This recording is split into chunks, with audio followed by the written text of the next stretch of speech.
আসসালামু আলাইকুম ওরহমতুল্লাহি ওবরাকাতুহু। ইন্নাল হামদুলিল্লাহ আসসালাতু ওয়াসসালামু আলা মান লা নাবিয়্যা বা'দাহু ওয়া আলা আলিহি ওয়া সাহবিহি আজমাইন। আউযু বিল্লাহি মিনাশ শাইতানির রাজীম। বিসমিল্লাহির রহমানির রহিম। ইয়া আইয়ুহাল্লাযীনা আমানু কুতিবা আলাইকুমুল কিসাসু ফিল কতল।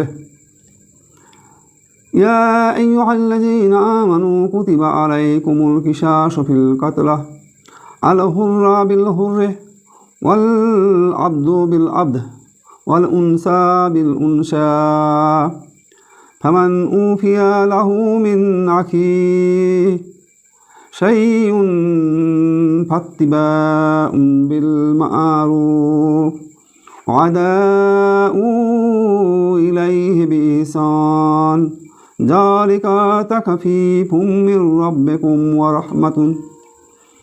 ورحمة فمن اعتدى بعد ذلك فله عذاب أليم ولكم في القصاص حياة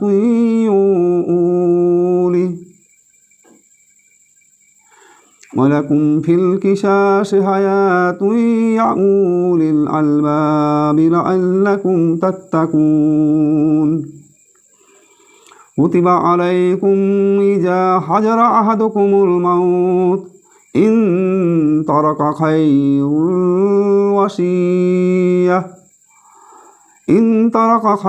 الوصية للوالدين والأقربين بالمعروف حقا على المتقين فمن بدله بعد ما سمعه فإنما اسمه على الذين يبدلون إن الله سميع عليم فمن خاف من موص جنفا أو إثما فأصلح بينهم فلا إثم عليه إن الله غفور رحيم। সম্মানিত দেশ বিদেশের দর্শক শ্রোতা মণ্ডলী, যাবতীয় হামদ, প্রশংসা, গুণগান আমাদের মালিক, মহান রব, সৃষ্টিকর্তা, আইনদাতা, বিধানদাতা, রিজিকদাতা, উপাসনার ইবাদতের একমাত্র সত্তা মহান আল্লাহ রাব্বুল আলামিনের জন্যে যাবতীয় হামদ, যাবতীয় প্রশংসা। দরুদ সালাম শান্তির ধারা বর্ষিত হোক শেষ নবী হযরত মুহাম্মদ মুস্তাফা সাল্লাল্লাহু আলাইহি সাল্লামের প্রতি। আল্লাহুম্মা সাল্লি আলাইহি আল্লাহুম্মা বারিক আলাইহি।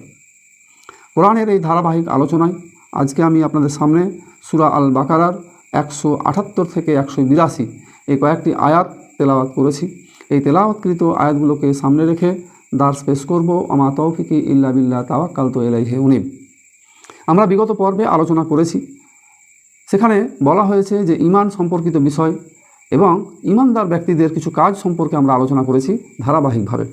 সেখানে 177 নম্বর আয়াতে যে ঈমান সম্পর্কিত বিষয়ের আলোচনা রয়েছে, লাইসাল বিররা আন তুওয়াল্লু ওজুহাকুম কিবালাল মাশরিকি ওয়াল মাগরিব ওয়ালাকিন্নাল বিররা মান আমানা বিল্লাহি ওয়াল ইয়াউমিল আখির ওয়াল মালায়েকা ওয়াল কিতাবি ওয়ান নাবিয়িন। পূর্ব এবং পশ্চিম দিকে মুখ ঘুরানোর মধ্যেই প্রকৃত কল্যাণ নিহিত নেই, বরং প্রকৃত কল্যাণ নিহিত রয়েছে আল্লাহর উপরে ঈমান, মান আমানা বিল্লাহ ওয়াল ইয়াউমিল আখির, কিয়ামতের উপরে ঈমান, ওয়াল মালায়েকা ফেরেশতাদের উপরে ঈমান, ওয়াল কিতাবের উপরে ঈমান, ওয়ান নাবিয়িন নবীদের উপরে ঈমান। তাহলে এই বিষয়গুলোর উপরে ঈমান নিয়ে আসার উপরে প্রকৃত কল্যাণ নিহিত রয়েছে। তার সাথে সাথে বলা হয়েছে ওয়া আতাল মালা আলা হুব্বিহি জাবিল কুরবা ওয়াল ইয়াতামা ওয়াল মাসাকিন ওয়াবনাস সাবিল। সম্পদের প্রতি তাদের লোভ, ভালোবাসা, মায়া, মহব্বত থাকা সত্ত্বেও তারা কি করে? খরচ করে ওয়া আতাল মালা আলা হুব্বিহি জাবিল কুরবা ওয়াল ইয়াতামা। তারা খরচ করে কাদের জন্যে? আত্মীয় স্বজন এবং পিতৃহীন দরিদ্র পথিক।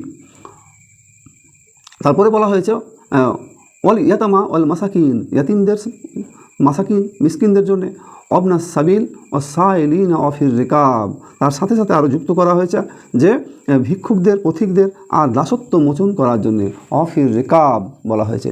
তারপরে বলা হয়েছে যে অল মুফুনা বে আহাদিহিম ইজা আহাদু অসবেরিনা ফিল আসবা ফিল আশায়ে অজার্রায়ে ওয়াহিন আল বাস, তাদের সম্পর্কে বলা হয়েছে যে তারা কি করে, যে সলাৎ প্রতিষ্ঠা করে, জাকাত দেয়, অঙ্গীকার করলে তা পূরণ করে, এবং যারা অভাবে এবং ক্লেশে রয়েছে, অভাব অবস্থায়, ক্লেশ অবস্থায় এবং যুদ্ধকালীন সময়ে তারা ধৈর্য ধারণ করে, তাদের এসব গুণগুলো বলা হচ্ছে। যে সমস্ত লোকগুলো ইমানদার এনেছে এবং তাদের কর্মসূচি কী হবে সেই কর্মসূচিগুলো এখানে বর্ণনা করা হচ্ছে। ওয়াহিন আল বাস উলাইকাল্লাজিনা সদাকু, এরাই হচ্ছে সেই সত্যবাদী, ও উলাইকা হুমুল মোত্তাকুন, তারাই হচ্ছে ইমানের দাবিতে তারা মোত্তাকি। তাহলে ইমানদার মোত্তাকি লোকেদের কিছু বৈশিষ্ট্য বর্ণনা করা হয়েছে, আমরা পর্বের আয়াতে আলোচনা করেছি। এখানে সেই ইমানদার লোকেদেরই আরও কিছু বৈশিষ্ট্য আলোচনা করা হচ্ছে। এই 178 নম্বর আয়াতে এখানে যে আলোচনাটা করা হচ্ছে সেই আয়াত সম্পর্কে এখানে বলা হচ্ছে যে ইয়া আইয়ুহাল্লাযীনা আমানু, হে ইমানদার লোকেরা, হে ইমানদার লোকেরা, কুতিবা আলাইকুমুল কিসাস, তোমাদের উপরে কুতিবা আলাইকুম ফরজ করা হয়েছে, কিসাস, কিসাসকে ফিল কাতলে, নিহত ব্যক্তির ব্যাপারে, নিহত ব্যক্তির ব্যাপারে কিসাসকে ফরজ করা হয়েছে। হুররু বিল হুররে, আজাদ ব্যক্তির পরিবর্তে আজাদ ব্যক্তি। তারপরে বলা হচ্ছে যে অল আব্দ বিল আব্দ, গোলামের পরিবর্তে গোলাম। অল উনসা বিল উনসা, নারীর পরিবর্তে নারী। ফামান উফিয়া লাহু, পরন্তু যাকে মাফ করে দেওয়া হয়। খুব ভালো করে খেয়াল করতে হবে যে পরন্তু মানে যদি কাউকে মাফ করে দেওয়া হয়, ফামান উফিয়া লাহু, যদি কাউকে মাফ করে দেওয়া হয়, মিন আখি, সিও প্রতিপালকের পক্ষ থেকে, ফাত্তা উ বিল মারুফ, তবে বাকিটুকা তাদের সঙ্গে ন্যায় সঙ্গতভাবে তাগাদা করো। তাহলে বাকি প্রক্রিয়া যা থাকে সেটা ন্যায় সঙ্গতভাবে প্রক্রিয়া সম্পন্ন করতে হবে যদি কেউ কাউকে মাফ করে দেয়। এখানে মাফ করা নিয়ে আমরা আলোচনাটা পরে করছি, শুধু শাব্দিক ব্যাখ্যাটা প্রথমে করে নিই। ওয়া আদাউ ইলাইহি বিল ইহসান, তারপরে বলা হচ্ছে যে হত্যাকারী যেন সৎভাবে তার নিকট পৌঁছে দেয়, যে হত্যাকারী সৎভাবে মানে হত্যার পরিবর্তে হত্যার নির্দেশ, তো হত্যাকারীকে মাফ করা হচ্ছে, সে যেন সৎভাবে তার হক পৌঁছে দেয়। যা লেখা, এটা সহজ ব্যবস্থা, তা ফিফু মির রব্বিকুম, তোমার রবের পক্ষ থেকে, রবের পক্ষ থেকে এটা হচ্ছে তোমার জন্য সহজ ব্যবস্থা। শুধু সহজ ব্যবস্থা নয়, ও রাহমাতুন, অনুগ্রহ। ফামান ইতাদা, অতপর যে সীমা লঙ্ঘন করে, ফামান ইতাদা, অতপর যে সীমা লঙ্ঘন করে, বাদা যা লেখা, তারপর ফালাহু আজাবুন আলিম, তার জন্য রয়েছে কঠিন শাস্তি। তাহলে এখানে যে শাব্দিক অর্থটাও করা হচ্ছে সেটা বলা হচ্ছে, আমরা শাব্দিক অর্থের পর সরল অনুবাদে যাব, যে হে ইমানদারগণ, বিশ্বাসীগণ, নিহতদের সম্বন্ধে তোমাদের জন্য প্রতিশোধ গ্রহণ বিধিবদ্ধ করা হলো, অজীব করা হলো। স্বাধীনের পরিবর্তে স্বাধীন, দাসের পরিবর্তে দাস, নারীর পরিবর্তে নারী। কিন্তু যদি কেউ তার ভাই কর্তৃক কোনো বিষয়ে ক্ষমাপ্রাপ্ত হয়, যদি ক্ষমাপ্রাপ্ত হয়, তাহলে সে যেন ন্যায়সঙ্গতভাবে পাওনা সাব্যস্ত করা হয়, মানে ন্যায়সঙ্গত যে পাওনা সেটা সাব্যস্ত করা হবে এবং সৎভাবে তা পরিশোধ করা হবে। পরিশোধ করার ক্ষেত্রেও সদ্ভাব বজায় রাখতে হবে। এটা তোমার রবের পক্ষ থেকে লঘুবিধান এবং করুণা, এটা রবের পক্ষ থেকে লঘুবিধান এবং করুণা। অতঃপর যে কেহ সীমা লঙ্ঘন করবে তার জন্য রয়েছে কড়া শাস্তি। এটা হচ্ছে 178 আয়াতের আলোচনা। আমি মূল আলোচনা করার আগে শাব্দিক আলোচনাগুলো করে নিই। তারপরে বলা হচ্ছে 179 আয়াতে, ওয়ালাকুম ফিল কিসাস, ওয়ালাকুম, আর তোমাদের জন্য রয়েছে, ফিল কিসাস, কিসাসের মধ্যে, হায়াতুন, মহাব্যবস্থা, প্রাণ রক্ষার, হায়াতুন, প্রাণ রক্ষার মহাব্যবস্থা। ইয়া উলিল আলবাব, ইয়া উলিল আলবাব, এখানে উলিল আলবাব হচ্ছে জ্ঞানবান ব্যক্তি। লাআল্লাকুম তাত্তাকুন, এখানে আশা করা যায় লাআল্লাকুম তাত্তাকুন, তোমরা তা অবলম্বন করবে, তাকওয়া অবলম্বন করবে। জ্ঞানবানদের জন্য রয়েছে জীবন, আর তোমরা তাকওয়া অবলম্বন করবে। তাহলে সরল অনুবাদটা হচ্ছে এই যে হে জ্ঞানবান লোকেরা, কিসাসের মধ্যে রয়েছে তোমাদের জীবন রক্ষার জন্য মহাব্যবস্থা, যেন তোমরা তাকওয়া অবলম্বন করতে পারো, যেন তোমরা তাকওয়া অবলম্বন করতে পারো। তারপরের আয়াতে 180 নম্বর আয়াতে বলা হয়েছে যে কুতিবা আলাইকুম, কুতিবা আলাইকুম, তোমাদের উপর ফরজ করা হয়েছে, ইজা হাজারা আহাদকুমুল মাউত, ইজা হাজারা, যখন নিকটবর্তী হয়, আহাদকুমুল মাউত, কারো মৃত্যু।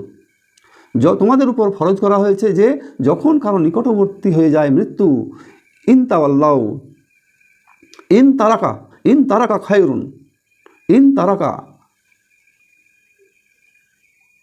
ইন তারাকা খায়রুন, যদি তার ত্যায্য সম্পদ থাকে, মানে সে যদি সম্পদ রেখে যায়, যদি তার ত্যায্য সম্পদ রেখে যায়, খায়রুল অসিয়া, সে অসিয়ত করবে, খায়রুল অসিয়া, কিছু অসিয়ত করবে, লিল ওয়ালিদাইন, পিতামাতার প্রতি, অল আকরাবাইন আত্মীয় স্বজনের জন্য, তাহলে পিতামাতার প্রতি, আত্মীয় স্বজনের জন্য, অল আকরাবাইন বিল মারুফ ন্যায়সঙ্গতভাবে, হাক্কান আলাল মুত্তাকিন, হাক্কান আলাল মুত্তাকিন মুত্তাকিনদের জন্য অবশ্য কর্তব্য, হাক্কান আলাল মুত্তাকিন মুত্তাকিনদের জন্য এটা অবশ্য কর্তব্য।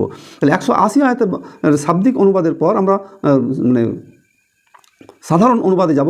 যখন তোমাদের কারো মৃত্যু নিকটবর্তী হয়, যখন তোমাদের কারো মৃত্যু নিকটবর্তী বলে মনে হয়, তখন সে যদি ধন সম্পদ রেখে যায়, তাহলে পিতা মাতা আত্মীয় স্বজনের জন্য বৈধভাবে ওসিয়ত করা তোমাদের জন্য বিধিবদ্ধ করে দেওয়া হলো, অর্থাৎ ফরজ করে দেওয়া হলো, বিধিবদ্ধ করা হলো।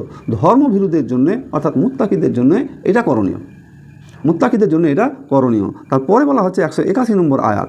আমরা 180 তারপর 181 নম্বর আয়াতে যাব।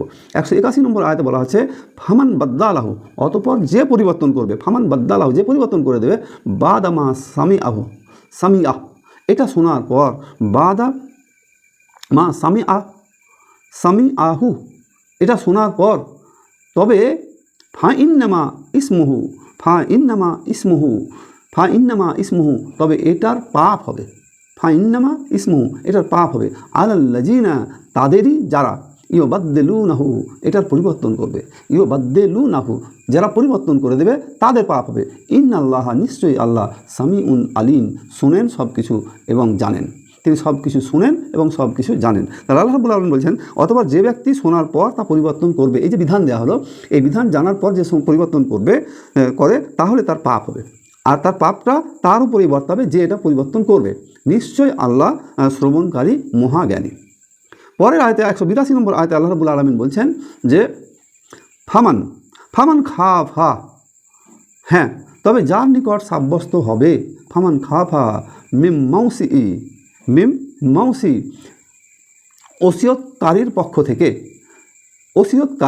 থেকে জানাফান যে কোনো প্রকার ত্রুটি, জানাফান মানে কোনো প্রকার ত্রুটি, আউ ইসমা কিংবা কোনো রকম অন্যায় আচরণ, মানে কোনো প্রকার ত্রুটি বা কোনো রকমের অন্যায় আচরণ, ফা আসলাহা বাইনাহুম অনন্তর সে ব্যক্তি তাদের পরস্পরের মধ্যে আপোষ করিয়ে দেয়, অতঃপর যে ব্যক্তি পরস্পরের মধ্যে আপোষ করিয়ে দেয়, ফালা ইসমা আলাইহি তবে তার কোনো পাপ হবে না, ফালা ইসমা আলাইহি তবে তার কোনো পাপ হবে না। ইন্নাল্লাহা নিশ্চয় আল্লাহ গফুরুর রহিম, গফুর ক্ষমাশীল এবং অনুগ্রহশীল রহিম, নিশ্চয় আল্লাহ ক্ষমাশীল এবং অনুগ্রহশীল।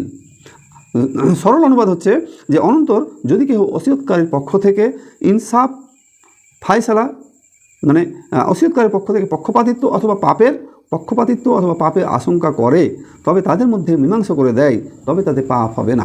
ওসিয়তকারীর পক্ষ থেকে যদি কোনো রকমের পাপের আশঙ্কা করে, কোনো ব্যক্তি যদি সেখানে মীমাংসা করে দেয়, তাহলে তার কোনো পাপ হবে না। নিশ্চয়ই আল্লাহ ইন্নাল্লাহা গফুরুর রহিম, নিশ্চয়ই আল্লাহ ক্ষমাশীল এবং অনুগ্রহশীল। আমরা এই সরল অনুবাদের পর আমরা মূল আলোচনায় এবার প্রবেশ করব। যে আয়াতগুলো সম্পর্কে আমরা এতক্ষণ পর্যন্ত আলোচনা করলাম, এই আলোচনাকৃত আয়াতগুলোর উপরে আমরা কিছু এবার কথা আলোচনা করব। সেই আলোচনার যে বিষয়গুলো রয়েছে তা হচ্ছে যে আয়াতটা নাজিল হচ্ছে কখন।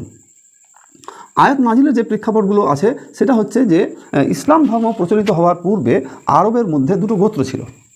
মানে আমরা আল্লাহ নবী হযরত মুহাম্মদ মুস্তাফা সাল্লাল্লাহু আলাইহি সাল্লাম হিজরত করে মক্কা থেকে মদিনায় আসার পর দেখলেন যে সেখানে দুটো গোত্র রয়েছে, একটা গোত্রের নাম হচ্ছে আউস আর একটা হচ্ছে খাজরাজ। এই উভয় গোত্রের মধ্যে ভীষণ লড়াই হচ্ছিল। তাতে বিজয়ী গোত্র পরাজিত গোত্রের বহু দাস ও মহিলাকে হত্যা করেছিল। যে গোত্রগুলো জয়লাভ করতো তারা পরাজিত গোত্রের মহিলাদেরকে, দাসদেরকে হত্যা করতো। মহানবী সাল্লাল্লাহু আলাইহি সাল্লামের আবির্ভাবের পর তারা উভয় গোত্রই মুসলমান হয়, এই আউস গোত্র এবং খাজরাজ গোত্র। কিন্তু তাদের মধ্যে পূর্ববর্তী আক্রোশ থেকে যায়, তাদের যে আগের আক্রোশ, সেই আক্রোশটা থেকে যায়। কেননা পরাজিত গোত্র, যে গোত্রগুলো পরাজিত হয়েছে, অত্যন্ত প্রসিদ্ধ, সম্ভ্রান্ত এবং উচ্চবংশীয় হিসাবে গণ্য ছিল। তাই তারা বিজয়ী গোত্রের লোকেদের উদ্দেশ্য করে বলে, তোমাদের মধ্যে হতে একজন দাসের পরিবর্তে স্বাধীন ব্যক্তি, একজন মহিলার পরিবর্তে পুরুষ ব্যক্তিকে তারা হত্যা করবে। তাদের এই অতিরঞ্জিত বক্তব্যের পরিপ্রেক্ষিতে আল্লাহ রাব্বুল আলামিন সূরা বাকারার এই 178 নম্বর আয়াত নাজিল করেন। এই 178 নম্বর আয়াতে সেই বিষয়টাকে ক্লিয়ার করা হয়েছে যে সেইখানে কি বলা হয়েছে। তো 178 নম্বর আয়াতে আল্লাহ রাব্বুল আলামিন বললেন যে হে ঈমানদার লোকেরা, ইয়া আইয়ুহাল্লাযীনা আমানু কুতিবা আলাইকুমুল কিসাস, হে ঈমানদার লোকেরা, নিশ্চয়ই নিহতদের ব্যাপারে তোমাদের জন্য প্রতিশোধ গ্রহণ এটাকে বিধিবদ্ধ করা হলো। 180 নম্বর আয়াতে আবার শানে নজুল হচ্ছে যে তদানীন্তন জাহিলি যুগে নাম প্রচারের উদ্দেশ্যে 180 নম্বরের শানে নজুল বলছি যে তৎকালীন সমাজে নিজের নাম খ্যাতি যশ এটা প্রচারের জন্য মৃত্যুর সময় যখন উপস্থিত হতো তখন সেইখানকার লোকেরা করতো কি তাদের বাবা মা আত্মীয় স্বজন এইসবগুলোকে বাদ দিয়ে বাইরের লোকের নামে ওসিয়ত করতো, যেন লোকে বলে যে লোকটা কত দানশীল। এই যে নাম কেনার জন্যে তারা এই কাজটা করতো, অর্থাৎ নিজের আত্মীয় স্বজনকে ধন সম্পদ অর্থ থেকে বঞ্চিত করত এবং নিজের নাম বা খ্যাতি উড়ানোর জন্য তারা নিজেদের সম্পদগুলোকে অন্যদের কাছে বিলিয়ে দিত, ওসিয়ত করে চলে যেত। তাহলে এই বিষয়টাকে আল্লাহ রাব্বুল আলামিনের নবী হযরত মুহাম্মদ মুস্তাফা সাল্লাল্লাহু আলাইহি সাল্লামের সামনে যখন উঠে এলো, আল্লাহর পক্ষ থেকে এই আয়াত নাজিল করে তাদের জবাব দেওয়া হলো। এখানে আমরা এবার এতক্ষণে আলোচনা করব কিসাস নিয়ে। আসলে কিসাসটা কী জিনিস? কিসাসটা হচ্ছে যে সম পরিমাণ। কিসাস শব্দের অর্থই হচ্ছে যে সম পরিমাণ পাপ যা করেছে, অন্যায় যা করেছে, অত্যাচার যা করেছে তার পরিবর্তে বদলা, প্রতিশোধ গ্রহণ, এ হচ্ছে কেসাস। কেসাস সম্পর্কিত যে বিধান, এখানে অনেকগুলো বিধান দেওয়া হয়েছে, আমরা যতটা সম্ভব একটা একটা করে আলোচনা করার চেষ্টা করব। তাহলে সমপরিমাণ বা অনুরূপ অন্যায় পরিমাণ প্রতিশোধ গ্রহণ, যে মানে এটা হচ্ছে শাব্দিক। শরীয়তের পরিভাষায় যদি আমরা বলি যে কিসাসের অর্থ হলো হত্যা বা আঘাতের সমপরিমাণ শাস্তি প্রদান করা। হত্যার পরিবর্তে হত্যা করতে হবে, কিন্তু নিহত ব্যক্তিকে যেভাবে হত্যা করা হয়েছে ঠিক সেইভাবে হত্যা করতে হবে, বিষয়টা এমন নয়। হত্যার পরিবর্তে হত্যা, কিন্তু নিহত ব্যক্তিকে যেভাবে হত্যা করা হয়েছে সেইভাবেই হত্যা করতে হবে, বিষয়টা এরকম নয়। তাহলে কিসাস সম্পর্কিত আমরা বিধান নিয়ে কিছু গভীর আলোচনা এখন পেশ করব। স্বেচ্ছা প্রণোদিত হত্যার পরিবর্তে বিপক্ষের একজনকে সর্বসম্মতিক্রমে হত্যা করাকে শরীয়তের কিসাস রূপে বর্ণনা করা হয়েছে। যে শরীয়তে বর্ণনা করা হয়েছে যে স্বেচ্ছা প্রণোদিত মানে ইচ্ছাই যদি কাউকে হত্যা করে স্বেচ্ছাধীনভাবে, তাহলে এখানে বলা হয়েছে যে কেসাস নেওয়ার কথা। তো কেসাস সম্পর্কে আলোচনার যে পরবর্তী বিধানগুলো আছে সেগুলো আমি একটা একটা করে আলোচনা করছি। ইমাম বোর্ডের মধ্যে এই বিষয়গুলো নিয়ে একটা মত পার্থক্য আছে। ইমাম মালিক এবং ইমাম শাফি এর মতে কৃতদাসের পরিবর্তে একজন স্বাধীন ব্যক্তিকে, একজন মহিলার পরিবর্তে একজন পুরুষকে হত্যা করা যাবে না বলে প্রমাণ করেছেন। অপরদিকে ইমাম আবু হানিফা রহমতুল্লাহ আলাইহি বলছেন যে প্রয়োজনে পুরুষকে হত্যা করা যাবে। মানে এই যে বর্ণনাটা দেওয়া হলো যে কৃতদাসের পরিবর্তে স্বাধীন ব্যক্তিকে, একজন মহিলার পরিবর্তে পুরুষকে, ইমাম মালিক এবং ইমাম শাফি বলছেন যে হত্যা করা যাবে না, আর অপরদিকে ইমাম আবু হানিফা রাদিয়াল্লাহু আনহু বলছেন যে এটা করা যাবে। তিনি আবার লজিক পেশ করেছেন, যুক্তি পেশ করেছেন, সেটা বলা হচ্ছে যে ইসলামে বা কোরআন হাদিসের দৃষ্টিতে প্রাণের বিনিময়ে প্রাণ। দুই নম্বর হচ্ছে যে মুসলমানের রক্ত পরস্পরের সমান। এই উপরোক্ত এই দুটো বিধান, এই দুটো বিষয়কে উল্লেখ করে ইমাম আবু হানিফা রাদিয়াল্লাহু আনহু এটা মত প্রকাশ করেছেন। তাহলে যে এই যে মত এখন প্রয়োগের জায়গায় যে মতটা বেশি গ্রহণযোগ্য এবং প্রয়োগের ক্ষেত্রে যেটা সহজ, সেই মতটা আমরা গ্রহণ করব। আমি ইমাম মালিকের কথাও বললাম, ইমাম শাফির কথা বললাম, ইমাম আবু হানিফার মাযহাবের কথাও আপনাদের সামনে তুলে ধরলাম। এখানে যে কিসাসের বিধানের মধ্যে লুকিয়ে রয়েছে জীবন রক্ষার একটা উপায়। 181 নম্বর আয়াতে এখানে আলোচনা করা হয়েছে যে কিসাসের মধ্যে রয়েছে 179 বলা হয়েছে ওয়ালাকুম ফিল কিসাসে হায়াতুন ইয়া উলিল আলবাব লাআল্লাকুম তাত্তাকুন, যে জ্ঞানবান লোকেরা কিসাসের মধ্যে রয়েছে তোমাদের জীবন রক্ষার একটা মহান উপায়। মানে জীবন রক্ষার একটা সিস্টেম লুকিয়ে আছে। কেন রয়েছে? যখন কোনো একজন মানুষ জানবে যে হত্যার পরিবর্তে হত্যা, মানে একজনকে আমি যদি হত্যা করি তাহলে তার পরিবর্তে আমাকেও মৃত্যুবরণ করতে হবে, কারণ হত্যার পরিবর্তে হত্যা কিসাস, তখন লোকটা করবে কি, সে আর অন্য লোককে হত্যা করবে না, নিজে বাঁচার তাগিদে। তাহলে একদিকে সে অন্যর জীবন রক্ষা করলো, একই সাথে সে জীবন রক্ষা করলো। এইভাবে সামাজিক সিস্টেমের মধ্যে দিয়ে যদি দেখা যায় তাহলে দেখা যাবে যে কেউ কাউকে আর হত্যা করছে না। তাহলে এটাই হচ্ছে মানবতার রক্ষা। এইভাবে মানুষের জীবন রক্ষা পেল। কিসাস গ্রহণের আদেশের ফলে বহু মানুষের জীবন রক্ষা পায়। এখন যে কেসাস আলোচনা করব, এই কেসাস নিয়ে আলোচনা করতে গিয়ে আমরা কাতাল যে শব্দটা আমরা ব্যবহার করছি বা কোরআনের এখানে পাওয়া গেছে, সেটা হচ্ছে 5 রকমের কাতাল হতে পারে হত্যা। এই হত্যাটা 5 রকমের হতে পারে। আমরা একটা একটা করে এই হত্যার সিস্টেমগুলো আপনাদের সামনে তুলে ধরার চেষ্টা করছি। 1 নম্বর হচ্ছে স্বেচ্ছা প্রণোদিত হত্যা। স্বেচ্ছায় একবার উদ্যোগ নিয়ে কাউকে হত্যা করা। কোনো ব্যক্তি ইচ্ছা করে কাউকে অস্ত্র বা অস্ত্রের সমতুল্য কোনো জিনিস দিয়ে যদি হত্যা করে ইচ্ছা করে, তাহলে তাকে বলা হচ্ছে স্বেচ্ছা প্রণোদিত হত্যা। আর এর ক্ষেত্রে বিধান হচ্ছে যে প্রথমত সে গুনাহগার হবে, দ্বিতীয়ত কেসাস ওয়াজিব হবে। তবে নিহত ব্যক্তির ওয়ারিসগণ যদি ক্ষমা করে দেয় তাহলে তার কোনো কাফফারা নেই। কোনো ব্যক্তিকে মানে ওয়ারিসগণ যদি তাকে ক্ষমা করে দেয় তাহলে তার কাফারা নেই। দ্বিতীয় মানে সুরাত হচ্ছে, আমি কাতাল বা হত্যার 5টা সুরাত বর্ণনা করছি। প্রথমটা বললাম। দ্বিতীয়টা হচ্ছে স্বেচ্ছা প্রণোদিত হত্যা, সদৃশ হত্যা। প্রথমটা বলেছিলাম স্বেচ্ছা প্রণোদিত হত্যা, দ্বিতীয়টা বলছি স্বেচ্ছা প্রণোদিত হত্যার সদৃশ হত্যা। এটা কীরকম? যে এমন কোনো জিনিস দ্বারা আঘাত করা, এমন কোনো জিনিস দ্বারা আঘাত করা যার দ্বারা আঘাত করলে কোনো মানুষ নিহত হয় না, মারা যায় না, কিন্তু ঘটনাক্রমে ওই জিনিস দিয়েই আঘাত করলে সে মারা গেছে। তো এক্ষেত্রে শরীয়তের বিধান হচ্ছে যে 1 নম্বর কথা, সে গুনাহগার হবে, তার কাফারা দিতে হবে। এখানে দুটোই, গুনাহগারও হবে আর কাফারাও দিতে হবে, কিন্তু এখানে কেসাস নেই, কিন্তু এখানে কেসাস হবে না। 3 নম্বর হচ্ছে ভুল ক্রমে হত্যা। এই হত্যার মানে ডিপলি এই আলোচনাটা না মনোযোগ দিয়ে শুনলে বোঝা যাবে না। 3 নম্বর হচ্ছে যে ভুল ক্রমে হত্যা, ইচ্ছায় ভুল অথবা কাজের ভুল বশত হত্যা করা। মানে ইচ্ছাই ভুল আর কাজের ভুল বশত। ইচ্ছাই ভুল কেমন? যে যেমন মনে করেন যে শিকার মনে করে কোনো মানুষের প্রতি তীর বা গুলি ছোড়া হয়েছে। আপনি মনে করছেন যে আমি শিকারকে মারছি, কিন্তু সেই গুলিটা বা তীরটা লেগেছে কোনো মানুষকে। এটা আপনার মানে ইচ্ছাই ভুল। আপনার ইচ্ছা ছিল ওটা শিকার করা, কোনো পশু পাখি বা ইত্যাদি, কিন্তু সেই শিকারের পরিবর্তে মানুষকে হয়েছে, তার এটা হচ্ছে ইচ্ছার ভুল। 2 নম্বর হচ্ছে কাজের ভুল। কাজের ভুল কেমন? কোনো লক্ষ্যবস্তুর তীর ছুড়লে ভুলে তা কোনো মানুষের উপরে মৃত্যুবরণ হয়ে গেল। মানে একটা লক্ষ্যবস্তুকে দেখে তীর ছুড়লাম, কিন্তু সেই তীরটা গিয়ে লাগলো অন্য কোনো জায়গায়, তাহলে এটা হচ্ছে কাজের ভুল। কাজ করছিলাম একটা, কিন্তু কাজ হয়ে গেল আর একটা। তো এই যে দুটো প্রকারের কথা বললাম, ভুল ক্রমে হত্যা, দুটোই ভুল ক্রমে, সেটা ইচ্ছাই হোক আর কাজের ভুলবশত হোক, তাহলে এই ভুল ক্রমে যে হত্যা, এটা হচ্ছে 3 নম্বর। আর এর জন্য ব্যবস্থা বিধান হচ্ছে রক্তপণ এবং কাফারা ওয়াজিব। গুনাহ হবে না, রক্তপণ দিতে হবে, কাফারা দিতে হবে, কিন্তু গুনাহ হবে না। 4 নম্বর হচ্ছে ভুলের স্থলাভিষিক্ত হত্যা। ভুলের স্থলাভিষিক্ত হত্যা, ঘুমের ঘোরে পড়ে। এটা কেমন? ঘুমের ঘোরে পড়ে কোনো ঘুমন্ত ব্যক্তিকে মেরে ফেললেন। ঘুমের ঘোরে আছেন আর আপনি কোনো ঘুমন্ত ব্যক্তিকে মেরে ফেললেন, এটা হচ্ছে ভুলের স্থলাভিষিক্ত হত্যা। এর বিধান হচ্ছে যে ভুল ক্রমে হত্যার মতোই। ভুল ক্রমে হত্যার সময় কি বলেছি? যে রক্তপণ দিতে হবে আর কাফারা ওয়াজিব। রক্তপণ দিতে হবে, কাফারা ওয়াজিব, এখানে সেই একই বিধান রয়েছে। আরেকটা 5 নম্বর হচ্ছে কারণিক হত্যা, মানে কারণবশত হত্যা। মানে কোনো ব্যক্তিকে আপনি খেতে পানি দেওয়ার জন্য, কোনো ব্যক্তি জমিতে পানি দেওয়ার জন্য একটা কুঁয়া করেছে।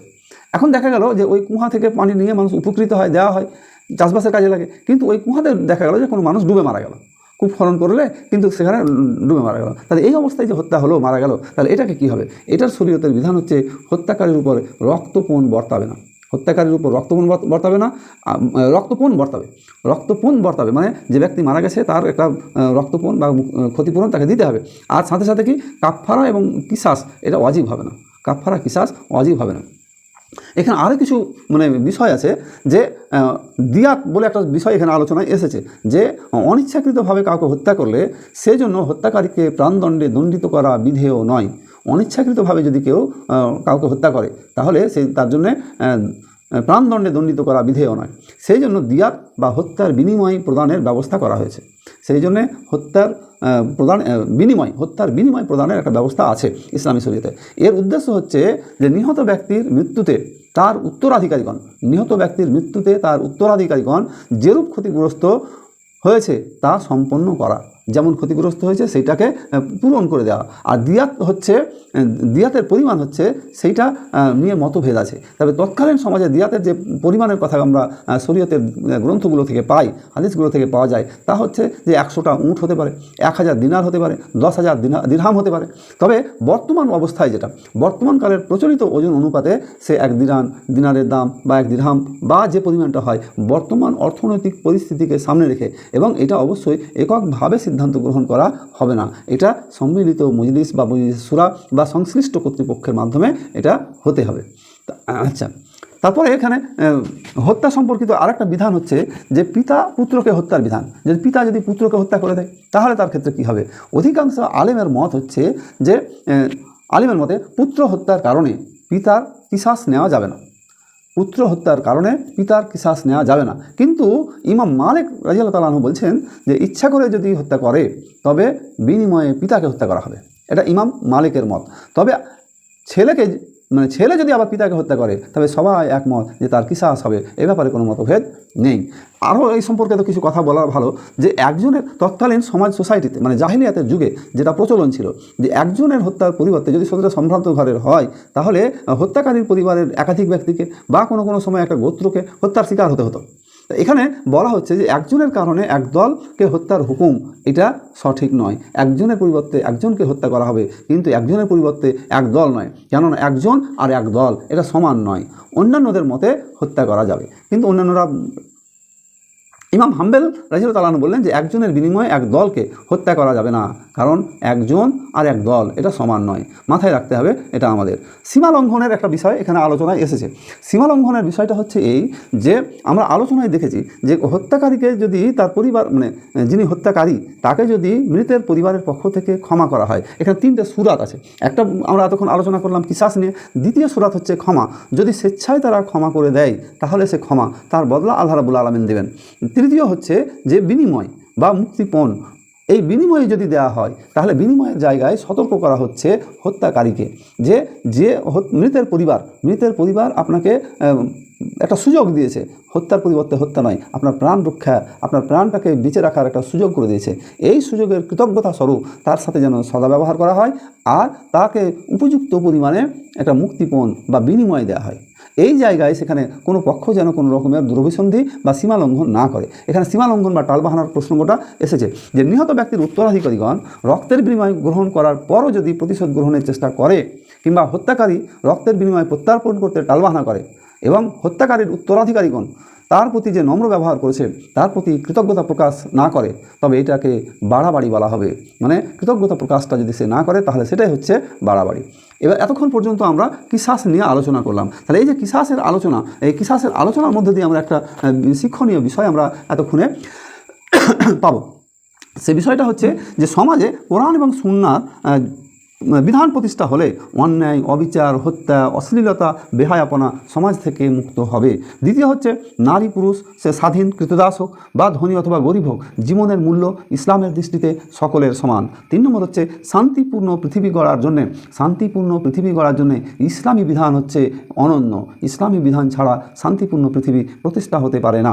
এরপরে আমরা আলোচনায় চলে আসব যে পরের আয়াত, যেখানে আমরা আলোচনা করছি ওসিয়াত নিয়ে। কুতিবা আলাইকুম ইজা হাজারা আহাদাকুমুল মাউত ইন তারাকা খায়রুন। তারপরে আমরা এখানে যে আলোচনাটা নিয়ে আসছি সেটা হচ্ছে যে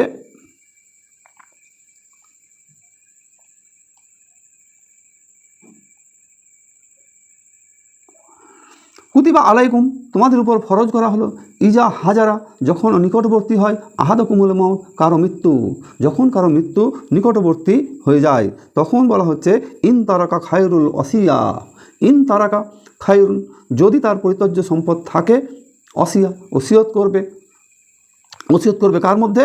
ওসিয়াতুল লিল ওয়ালিদাইন ওয়াল আকরাবাইন বিল মারুফ। এখানে বলা হচ্ছে সে ওসিয়ত করবে পিতামাতার, ওয়াল আকরাবাইন আত্মীয় স্বজনের মধ্যে, বিল মারুফ ন্যায়সঙ্গতভাবে, হাক্কা আলাল মুত্তাকিন, তারা মুত্তাকিদের জন্য এটা করণীয়। এখানে এবার ওসিয়ত সম্পর্কে আমরা আলোচনা করছি। পরের আয়াতে আল্লাহ রাব্বুল আলামিন বলছেন যে 181 নম্বর আয়াত, সেখানে বলা হচ্ছে যে ফামান বাদ্দালাহু বাদামা সামিআহু ফাইন্নামা ইসমুহু আলাল্লাযিনা ইউবাদদিলুনাহু ইন্নাল্লাহা সামিউন আলিম। যে ব্যক্তি শোনার পর তা পরিবর্তন করবে তাহলে তার পাপ তাদেরই হবে যারা একে পরিবর্তন করবে। নিশ্চয়ই আল্লাহ শ্রবণকারী, মানে সব কিছু তিনি শ্রবণ করেন। এখানে যে আমরা আলোচনাটা করছি এবার ওসিয়ত সম্পর্কে। ওসিয়তের বিষয়টা হচ্ছে যে ওসিয়তটা কখন হবে? ওসিয়তটা হচ্ছে যে মৃত্যু ঘনিয়ে এসেছে এইরকম সময়ে ওসিয়তের কথা বলা হয়। যে ওসিয়তটা হচ্ছে যে যখন কোনো মানুষ মৃত্যুর মুখোমুখি দাঁড়িয়ে যায়, তখন মৃত্যুর পূর্ব মুহূর্তে কোনো মানুষ যদি কোনো ওসিয়ত, মানে কোনো বক্তব্য রেখে যায় যে তার মৃত্যুর পর এই কাজটা সম্পাদন করতে হবে, মৃত্যুর পরে হুকুম তার কোনো সম্পাদন করার জন্য মৃত্যুর কালে যে নির্দেশ দেওয়া হয় তাকে বলা হচ্ছে ওসিয়ত। যার উপরে নিজের ঋণ আছে, অথবা কেউ তার কাছ থেকে সম্পদ পাবে, অথবা সম্পদের তাকে অংশ দিতে হবে, তাহলে এরকম সিচুয়েশানে সে যেন ওসিয়ত করে। এই ওসিয়ত করাটাকে বলা হচ্ছে ফরজ, মানে ওসিয়তটা করতে হবে। তাহলে ওসিয়ত করাটা ফরজের বিধান বলা হচ্ছে কেন? যে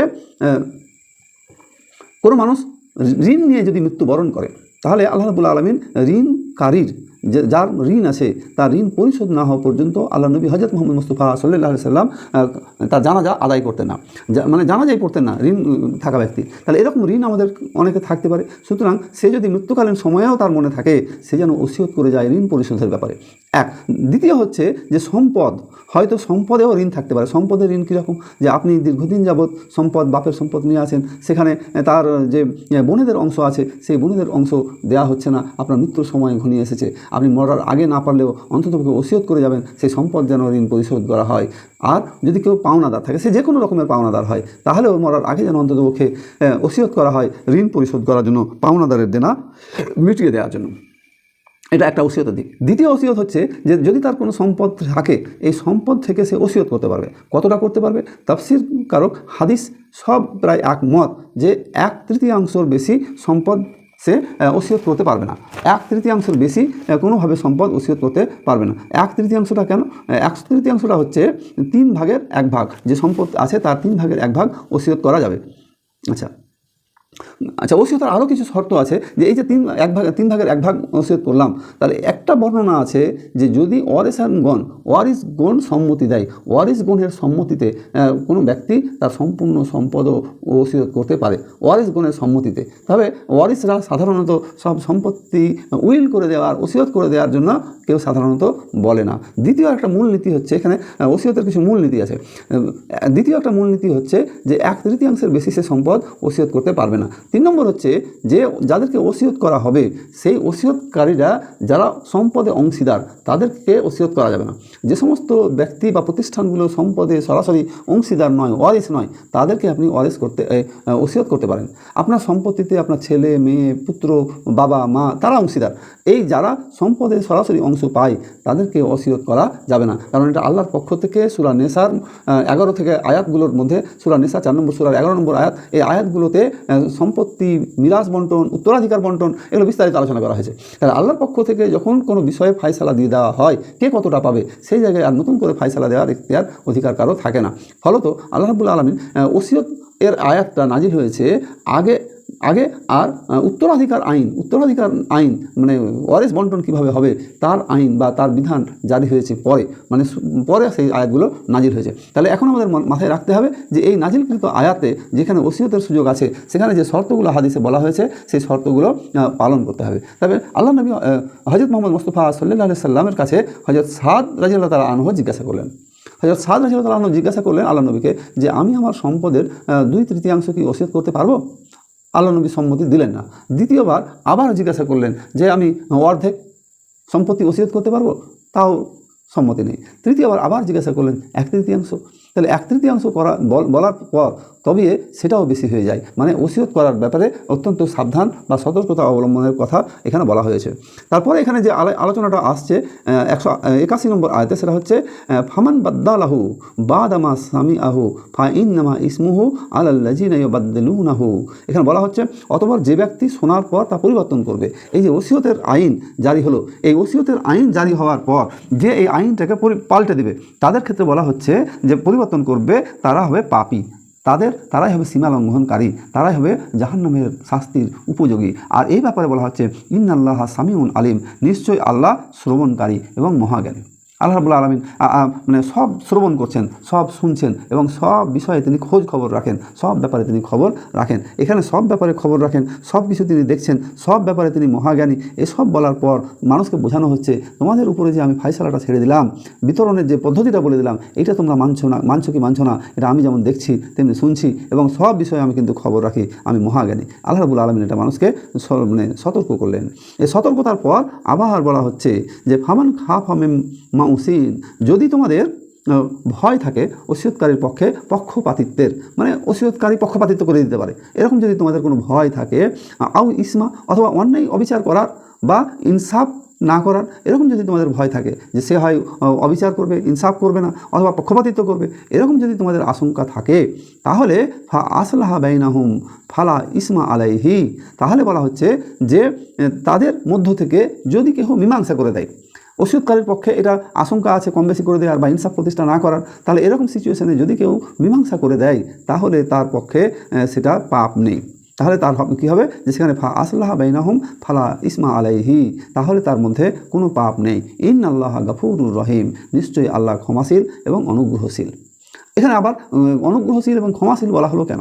যে আগে ফায়সালা করতে গিয়ে কিছু ভুল ত্রুটি হওয়ার একটা আশঙ্কা আছে। যদি এরকম কোনো ফায়সালা করতে গিয়ে ভুল ত্রুটি হয়ে যায়, তাহলে আল্লাহ বলছেন যে আমি ইন্নাল্লাহা গাফুরুর রহিম, নিশ্চয়ই আল্লাহ ক্ষমাশীল এবং অনুগ্রহশীল, তিনি ক্ষমা করেন এবং দেখেন। এই বার্তার মধ্য দিয়ে সমাজ সোসাইটিকে একটা বড় মানে বার্তা দিয়ে দেওয়া হলো। এই বার্তাটা হচ্ছে যে ফায়সালা করতে গিয়ে মানুষ তো মানে 100% মানে নয় যে সব ঠিকঠাক করবে। যদি সেই ব্যাপারে কিছু ভুল ত্রুটি হয়ে যায়, তাহলে সেই ব্যাপারে আল্লাহ রাব্বুল আলামিন আশ্বস্ত করছেন যে তাদের কোনো পাপ হবে না। আল্লাহ রাব্বুল আলামিন ক্ষমাশীল, আল্লাহ তাদেরকে ক্ষমা করে দেবেন। তাহলে আমরা এখন পর্যন্ত যে বিষয়গুলো নিয়ে আলোচনা করলাম, ওসিয়ত সম্পর্কিত বিষয় নিয়ে সূক্ষ্ম একটা আলোচনা আপনাদের সামনে পেশ করলাম। এই আলোচনাকৃত অংশগুলোর উপরে আমরা সংক্ষিপ্তভাবে কি বুঝলাম, সেই বোঝা বিষয়গুলো আমি আবার আপনাদের এক ঝলকে স্মরণ করাচ্ছি। এক নম্বর হচ্ছে যে এই যে ওসিয়তের জন্য ওসিয়ত করা না যায়, মানে ওয়ারিসের জন্য, ওয়ারিসগণ যারা উত্তরাধিকার, যারা সম্পত্তিতে ওয়ারিস পাবে, তাদের জন্য ওসিয়ত করা না যায়। 2 নম্বর কথা হচ্ছে অন্যায়ভাবে ওসিয়ত করা হারাম, মানে ওসিয়ত করতে গিয়ে যেন সেটা অন্যায় না হয়ে যায়, খেয়াল রাখতে হবে। 3 নম্বর হচ্ছে যে কল্যাণকর কাজে ওসিয়তে উৎসাহ প্রদান করা হয়েছে। যদি কল্যাণকর কাজ হয়, যেমন মনে করেন মসজিদ, মাদ্রাসা, রাস্তাঘাট, ঈদগাহ তৈরি, কবরস্থান তৈরি ইত্যাদি, এই প্রতিষ্ঠানগুলো মুসলিম সোসাইটির কাজে লাগে। এই প্রতিষ্ঠানগুলোতে কোনো মানুষ যদি ওসিয়ত করে যায়, তাহলে সে করতে পারে, কারণ এই প্রতিষ্ঠানগুলো সরাসরি কোনো ব্যক্তির ওয়ারিস নয়, তাহলে মানুষ মৃত্যুর আগে এই প্রতিষ্ঠানগুলোকেও ওসিয়তের আওতাভুক্ত করতে পারে, এগুলোতে ওসিয়ত করে যেতে পারে। তাহলে এতক্ষণ পর্যন্ত আমরা যে আলোচনা করলাম, আজকের এই আলোচনায় মোট 2টো বিষয়কে স্পষ্টভাবে আলোচনা করা হয়েছে, গভীরভাবে ডিপলি আলোচনা করা হয়েছে।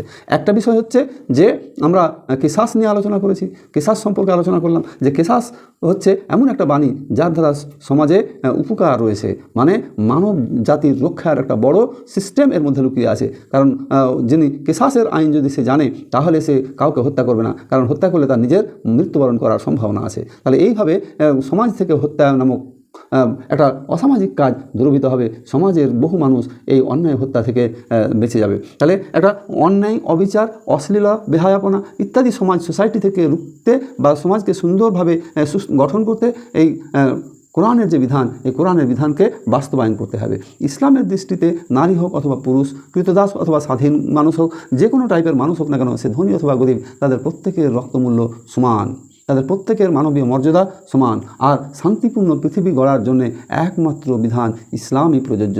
ইসলামিক বিধান ছাড়া শান্তিপূর্ণ পৃথিবী প্রতিষ্ঠা হতে পারে না। আল্লাহ যেন আমাদেরকে এই বিষয়গুলো বোঝার, আমল করার তৌফিক দান করেন। আমিন। ওয়া আখিরি দাওয়া আলহামদুলিল্লাহি রাব্বিল আলামিন। রব্বানা তাকাব্বাল মিন্না ইন্নাকা আনতাস সামিউল আলিম ওয়া তুব আলাইনা ইন্নাকা আনতাত তাওয়াবুর রহিম। লা ইলাহা ইল্লা আনতা সুবহানাকা ইন্নী কুনতু মিনাজ জালিমিন। সুবহান রাব্বিকা রাব্বিল ইজ্জাতি আম্মা ইয়াসিফুন ওয়া সালামুন আলাল মুরসালিন। আলহামদুলিল্লাহি রাব্বিল আলামিন। আসসালামু আলাইকুম ওয়া রাহমাতুল্লাহি ওয়া বারাকাতুহু।